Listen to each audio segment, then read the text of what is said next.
What's up, everyone? My name is Aaron from the Sobot Network, here with another game review. Today we're going to be doing Order of Battle, World War II. This is a Panzer General's clone done by Slytherin. They actually do a couple of these. The other one that they had was Panzer Generals, which was a good game. And then they came up with this one recently, which is actually getting a couple expansions, but it does little things differently. The primary game actually resolves around the Pacific War, and they are getting into some of the European campaign, which is a nice thing. Some of the downsides, though, is there is a lot of expansions. Even though I think they're fairly priced, it still kind of sucks because you're trying to keep up with these expansions to do more. Now, at the time of this video, there is a couple campaigns that have been released, and I've actually bought all the DLC that I can at the time. So there's a couple scenarios that let you predominantly play as either the US or the Japanese. There is, of course, a boot camp, but there's also the Winter War, which is Finland and the Russians. Then you have the Blitzkrieg campaign, of course, which is World War I, which goes all the way up to the invasion of Poland, France, and then goes to engage the Russians. But the predominant campaign is there's a Japanese Grand Campaign, and then you have your two ones, which is engaging the Republic of China, and the Rising Sun, which is to engage the Americans at Pearl Harbor. You have the U.S. Pacific Campaign, which is here, and then you have more the U.S. Marine Corps. Also, there are different scenarios as you kind of unlock. And you actually get to carry your units throughout the campaign, which is nice. So you can actually have some troops get experience as you go along, which is nice. Now we're going to just do a little bit of it. We're actually going to do a Japanese campaign because I haven't done it myself. I've actually gone through quite a bit of the U.S. Pacific campaign, a little bit of the Marine campaign, but let's try the Japanese Army.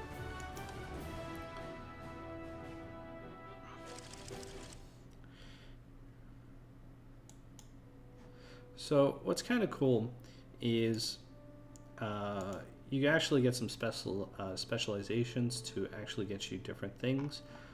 There's specialized training, so your new units start with one experience, air units, war economy, tank school, bonsai charge. So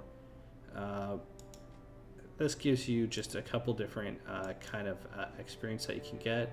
Also, in addition to that, you'll actually will have some of your units. You can actually rename them, kind of go from there. But right here, if we actually go into this, and there will be even a little video, is some of these campaigns will have secondary missions, and some of those can actually decide the bigger fate of your campaign. So you might want to do that. So we're going to start this scenario.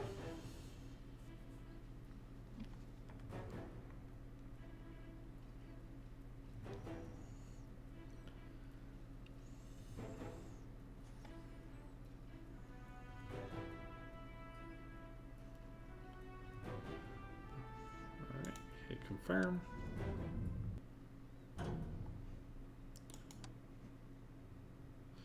Alright, tensions between Chinese and our garrison in northern China recently settled in heavy fighting around the Marco Polo Bridge near Winnipeg. While Tokyo is still trying to send a diplomatic, the army will not waste any time to secure it. It's prepared to reinforce our concession quickly, repulse further Chinese attacks, and take full control of there and there. Both can converge on the city in the center. Garrison should have been ordered to remain in defense position and will not support the offensive operation.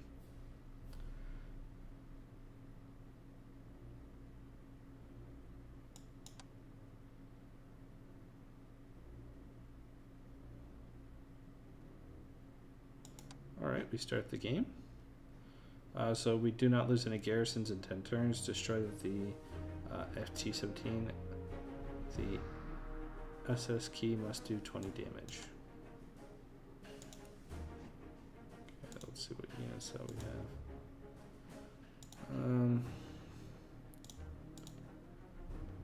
Let's see. Now we got a little bit of cash. This is how many troops we can deploy. So let's see what we got. So we want some fast moving troops.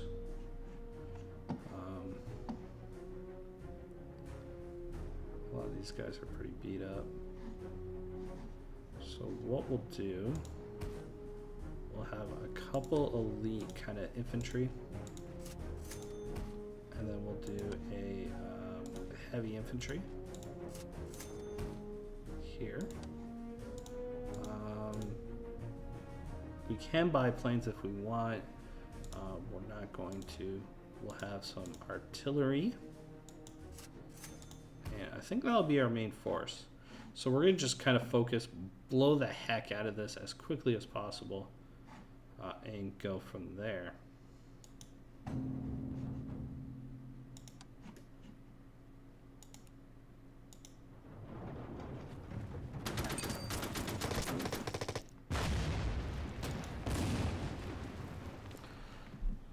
We lost some troops. Did not know. A little bit of damage. That's a garrison. That's a garrison. Get these guys kind of rolling. That is also a garrison. But we will move our troops just kind of nonchalantly and get prepared for a major offensive. Also, I think we're going to purchase just some regular infantry down here. Just so that we can have some more troops. Who else do we have available? Another infantry unit, which is good.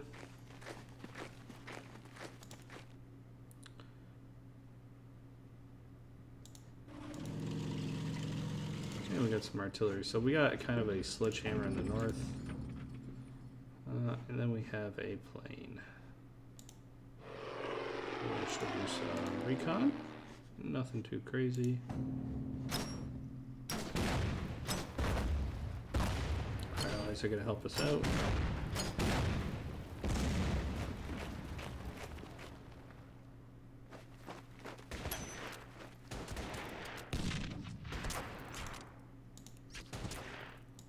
Alright.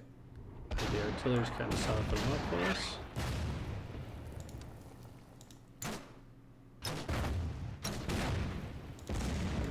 Send in the infantry, going for a kind of crushing blow.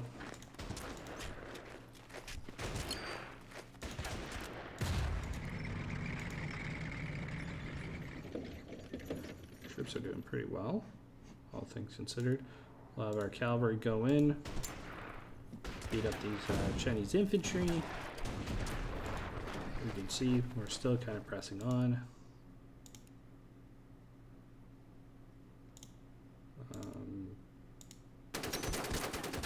Troops to kind of push in. Taking one heck of a beating here. So far, I think this is what? Nothing too crazy. Oh no, we'll have that kind of in turn.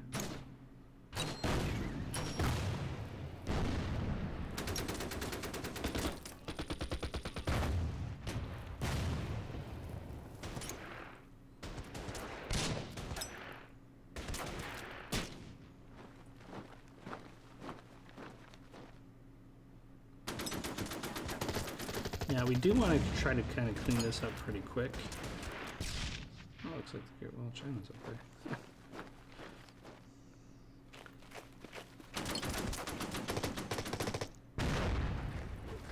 Yeah, looks like they're flooding in a lot of infantry.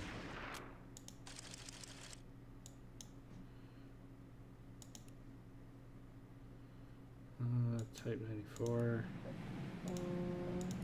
Infantry. Supply ship. Or infantry.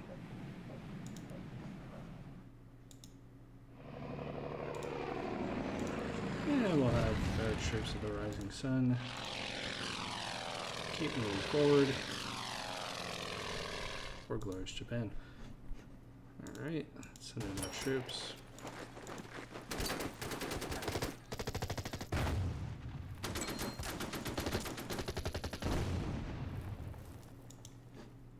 I think that's an anti-tank gun.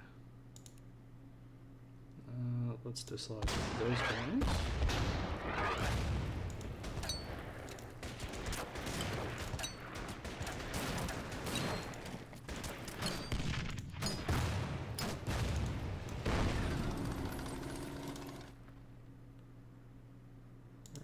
Artillery gets deployed. The garrison is holding out pretty well. Alright. We do have more money, so we will grab some more troops. And let's see, what else can we get for this side? A Type 89, which would be a good tank. No naval ships, we don't need any of that. I don't think we need fighters. Actually, we'll just save the XP for now. We'll have them reinforce a little bit so they're not as damaged. And we'll continue on our glorious war.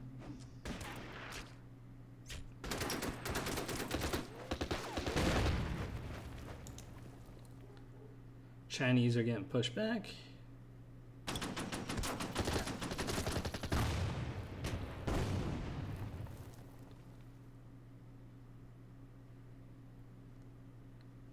Yeah. Ooh, they got some artillery back there. That's not good. So we're gonna have to start pushing them out pretty soon.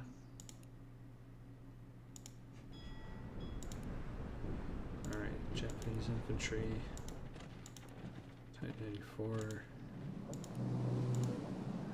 Use this. Now, you use supply ships, they'll give supply to your troops because you will run out of supplies. So that is always good. Ship for supplies.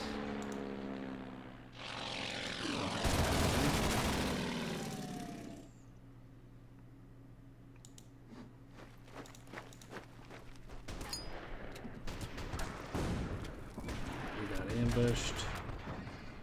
Poor little cavalry. Got pretty beat up. Alright, let's see if we can get the artillery to keep going.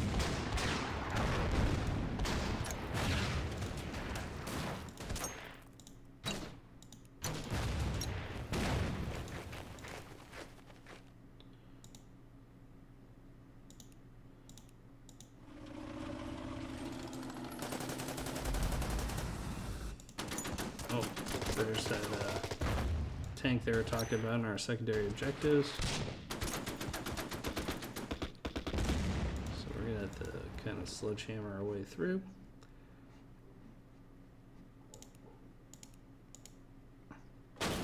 Destroyer's gonna do some bombardments for us.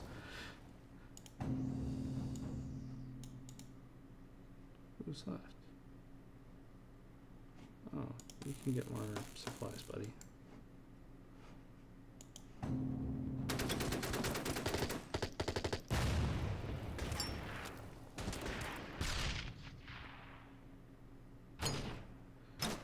They're coming for us. Oh, French tank is coming towards us. Well, it's Chinese owned, but it's a French tank.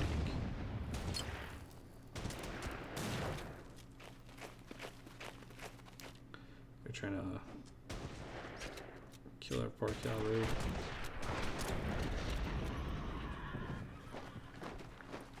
Yeah, I think that's going to be the end of the cavalry, unfortunately.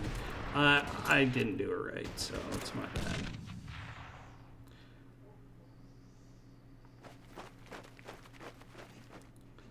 They got more reinforcements.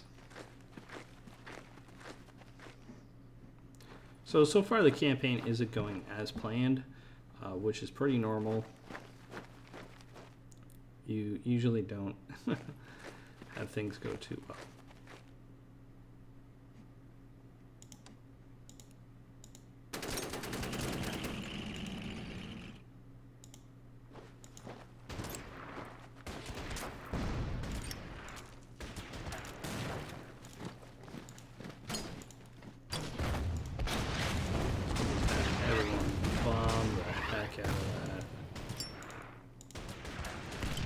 Send our troops, just keep on bombarding it, have him engage.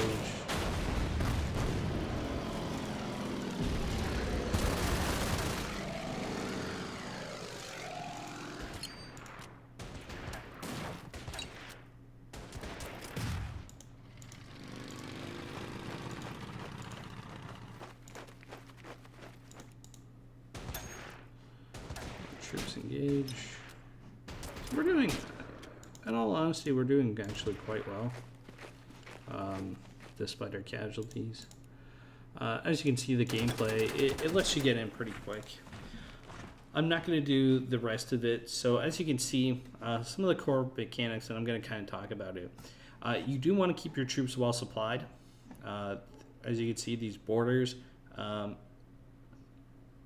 is kind of your supply lines.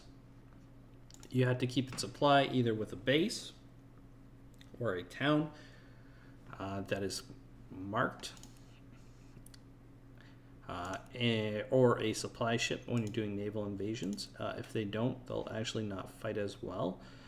You get X amount of money. You can use it to buy troops, naval ships, or aircraft as you need it. The campaign, you actually get to carry on your characters, your squads. You'll actually even get some special units, depending on secondary objectives that can further boost the units, and it allows you to build the narrative. I think the game is great. It's very easy to get into. If you like turn-based strategy games with a little bit of a where you can add your own flair, maybe name some units, this is a game for you. The only downside I find is you have to pay for a bit of DLC, but I think the DLC actually does add a lot of rich environments, missions, different units that you can use on those campaigns. So I would recommend this. Please check it out. You can find it on Steam, and I'll see everyone in the next episode of my game reviews. And also, if you're interested in a full Let's Play of this, let me know down below. And if you haven't already, please don't forget to like and subscribe. Till next time, everyone, happy gaming, and bye-bye for now.